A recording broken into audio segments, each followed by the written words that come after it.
بسم اللہ الرحمن الرحیم۔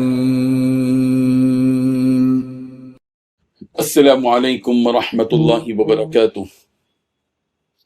الحمد للہ وکفی وسلام علی عبادہ الذین اصطفی، اما بعد۔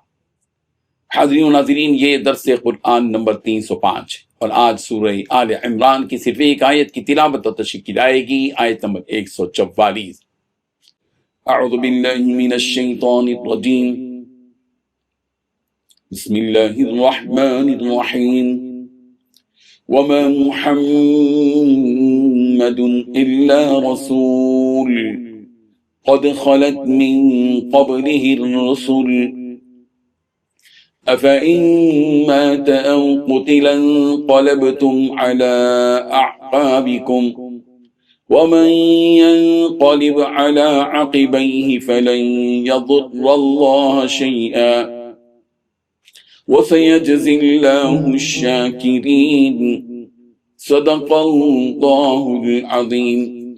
لفظی ترجمہ یوں ہے، وما محمد، اور نہیں ہے محمد، الا رسول، مگر ایک رسول، قد خلت، تحقیق گزر چکے ہیں، من قبلہ، ان سے پہلے بھی، الرسل کے رسول، افإن ماتا، کیا پھر اگر وہ مر جائیں، او قتلا، یا قتل کر دیے جائیں، انقلبتم، تو تم پھر جاؤ گے، علی اعقابکم، اپنی ایڑیوں پر، ومن ينقلب، اور جو کوئی پھر جائے، علی عقبیہ، اپنے ایڑیوں پر، فلن يضر اللہ شیئا، تو ہرگز نہیں وہ نقصان پہنچا سکے گا اللہ کو، شیئن، کچھ بھی، وسیجزی اللہ الشاکرین، اور عن قریب جزا دے گا اللہ شکر کرنے والوں کو۔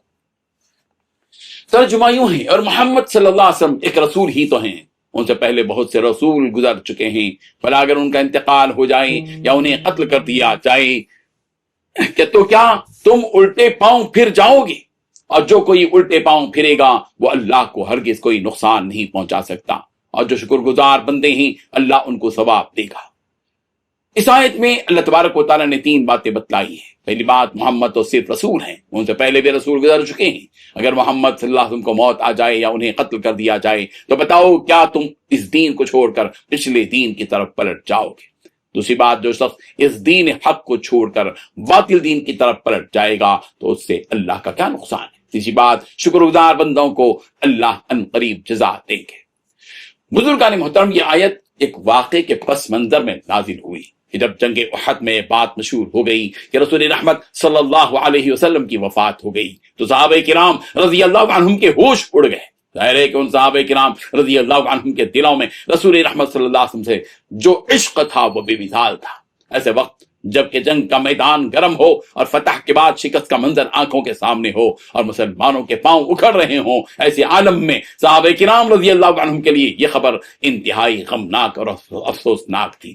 اس غلط خبر کے نتیجے میں صحابہ کرام رضی اللہ عنہم کی ایک جماعت میدان جنگ سے ہٹنے لگی اور ایک کھلبلی سی مچ گئی۔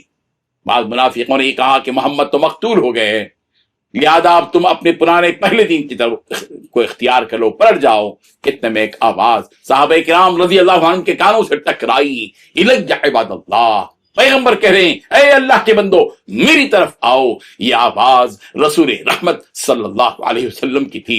اس آواز کی طرف صحابہ کرام لپکے رضی اللہ عنہم، اور آپ کے جانثاروں نے آپ کو گھیر لیا۔ حضرت کعب بن مالک رضی اللہ عنہ نے بلند آواز سے پکارا، خوشخبری سن لو، یہ رسول رحمت صلی اللہ علیہ وسلم تشریف فرما ہیں۔ قرآن مجید کی آیت اسی خاص موقع پر نازل ہوئی کہ وما محمد الا رسول قد خلت من قبلہ الرسل، محمد تو صرف الرسول ہیں، آپ سے پہلے بہت سے رسول گزر چکے ہیں، اگر ان کا انتقال ہو جائے یا انہیں قتل کر دیا جائے تو کیا تم الٹے پاؤں پھر جاؤ گے؟ اور جو کوئی الٹے پاؤں پھرے گا وہ اللہ کو ہرگز کوئی نقصان نہیں پہنچا سکتا، اور جو شکر گزار بندے ہیں اللہ ان کو ثواب عطا کرے گا۔ حضرت ثابت بن دحدح رضی اللہ عنہ نے صحابہ کرام رضی اللہ عنہم سے خطاب کرتے ہوئے کہا کہ اگر محمد شہید ہو گئے تو اللہ تو ہمیشہ زندہ ہے، اسے موت نہیں آئے گی، لہذا اپنے دین کی طرف لو، دین کی طرف سے لو، اللہ تمہیں پاک و صاف فرما دے گا اور تمہاری مدد کرے گا۔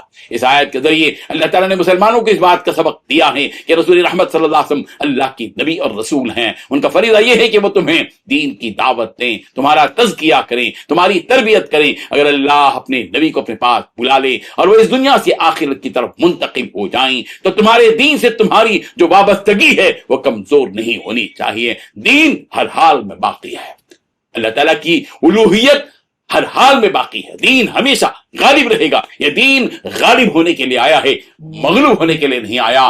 یہ دین فاتح بن کر آیا ہے، یہ شکست خوردہ دین نہیں ہے۔ اس کے ساتھ یہ بھی ایک حقیقت بتلائی گئی کہ جو شخص اپنے دین سے پھر جائے گا اس سے خود اس کا نقصان ہوگا، اللہ تعالیٰ کا کوئی نقصان نہیں ہوگا۔ ہمارے ملک بھارت میں فرقہ پرست طاقتیں گھر واپسی کے عنوان سے مسلمانوں کو ہندوازم کی طرف لے جانے کے ارادے میں ہیں۔ خدا کی قسم یہ ناممکن ہے کہ بھارت کے مسلمان اپنا پیارا دین اپنے ہاتھ سے جانے دیں۔ اس ملک کے تقریباً سارے ہی مسلمان اپنے مذہب سے جذباتی اور روحانی طور پر مضبوط انداز میں جڑے ہوئے ہیں۔ RSS، بجرنگ دل، بھاجپا کا یہ خواب صبح قیامت تک بھی پورا نہیں ہوگا۔ ہم سب اپنی جان دے سکتے ہیں، اپنا مال دے سکتے ہیں، مگر ہم اپنے ایمان کا سودا نہیں کر سکتے۔ رب ذوالجلال ہم سب کو، ہماری نسلوں کو دین اسلام پر قائم اور باقی رکھے، آمین۔ وآخر دعوانا ان الحمدللہ رب العالمین۔ ڈیلی درس قرآن کو سبسکرائب کیجئے، اپنے تاثرات اور مشورے ارسال کیجئے اور متعلقین کے گروپ بنا کر انہیں روزانہ درس قرآن بھیجیں اور اجر ثواب پائیں۔